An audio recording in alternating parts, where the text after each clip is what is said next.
everyone, welcome back to another video. If you are an aspiring healthcare professional planning to move to the UK and are looking for jobs with sponsorship, then this video is for you, and this channel is exactly what you want to be subscribed for, because in today's video I will be giving you a detailed breakdown of how you can land a sponsored job in the UK in 2025-2026. But I will also be sharing relevant trends related to the UK job market and the NHS recruitment, and also be giving you some really good job portals where you can apply for sponsored roles and make sure that you are landing roles that can offer you sponsorship to come and work in the UK as an internationally trained healthcare professional along with your family. But before we move ahead, my name is Nikita and I make videos about moving to the UK as a healthcare professional, creating really good, strong job applications and landing those interviews. And also I've started dishing out some advice related to immigrant life in the UK. And if any of this is of interest to you, do not forget to subscribe to me on YouTube, but also follow me on Instagram. My handle is Physiotherapy in UK. So let's get into the details of today's video. So first up, let's talk about the current landscape of recruitment in the NHS.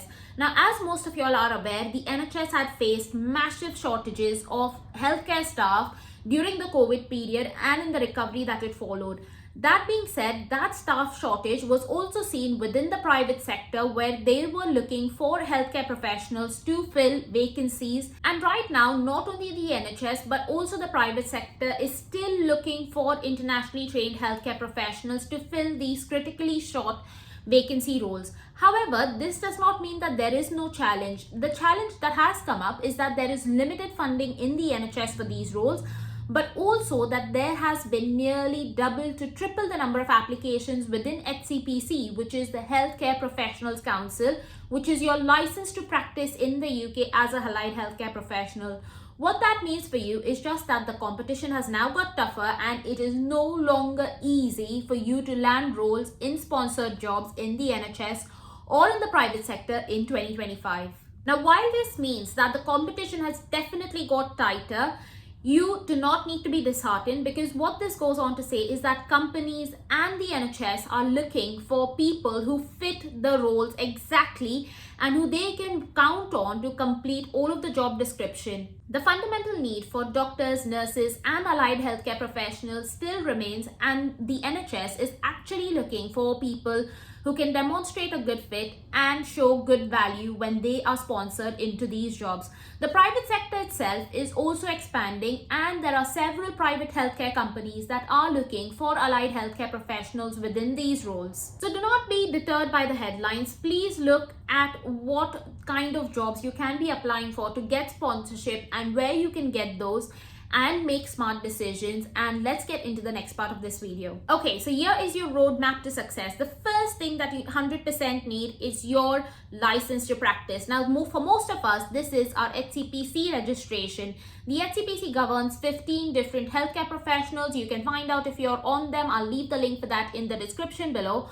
But what you've got to do is make sure that you complete a really good application, which you can do through an online portal to the HCPC, and get your license to practice. Now, why is this important? Is because most of the jobs that you are looking for are band 5 level and above in the NHS, and that just means that you need your HCPC in order to work for these roles.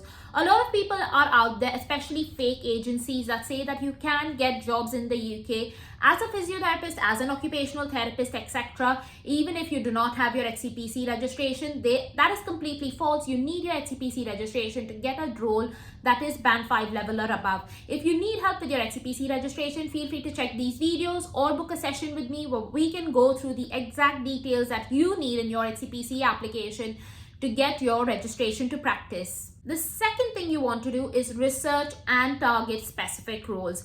Now, when you are looking to apply for jobs within the NHS, you've got to remember that there are specific trusts that tend to hire internationally trained healthcare professionals slightly more as compared to other trusts. You've also got to remember that most of the NHS applications can be filled out online, and this is a very easy process that you can do by yourself. Again, if you need help with it, feel free to check out this entire playlist, which has loads of information filled videos related to how you can make really strong applications and land roles. And if you feel like you need further guidance, then feel free to book a one-to-one session with me where we can go through the exact details of how you can tailor your job applications for the NHS and make them more tailored to that specific trust. However, you've got to remember that you've got to make applications to full-time permanent jobs, because these are the ones that can offer you sponsorship in 2025.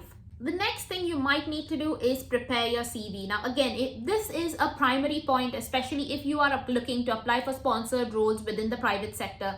There are many private healthcare companies, including Circle, Spire, Bupa, who are hiring for internationally trained healthcare professionals and can offer you sponsorship. There are also many other clinics across the UK who are offering sponsorship to internationally trained healthcare professionals. Now, if you are confused about whether that particular clinic does offer you sponsorship or not, feel free to check the link below, which has a list of the official sponsors on the gov.uk website.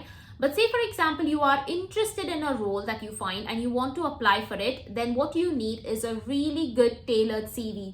Now, I cannot explain how disheartening it is for people to be applying for jobs with 5 years, 10 years of experience and not landing roles within the private sector. One of the main reasons for that is, even though you have the experience, you are not able to demonstrate that in UK standards.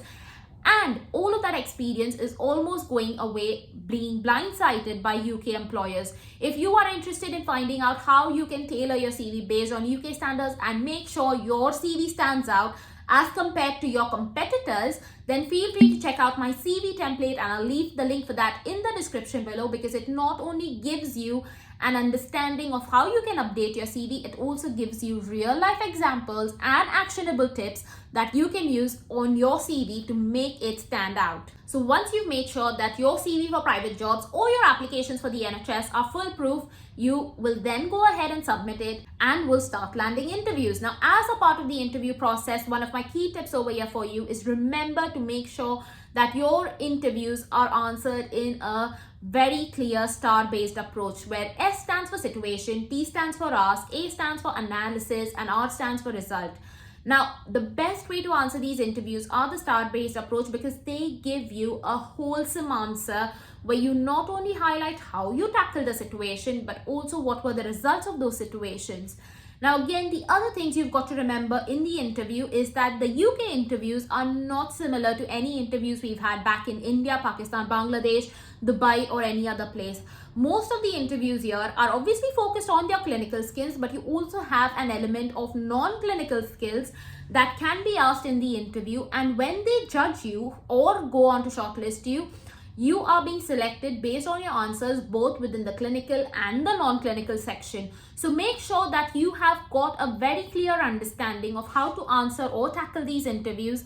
And if you need help with this, feel free to reach out to me through my website, but also follow me on YouTube and Instagram, because I put out daily content on how you can get better at landing roles that offer sponsorship. So if you're applying for NHS jobs in the UK, there are obviously several different websites that you can use. The top 5 over here are trackjobs.com, you have nhsjobs.com, you have healthcareers.com, you have bmacareers.com, and you have nhsscotland.com. I'll again leave the link for all of these in the description below, so feel free to check them out.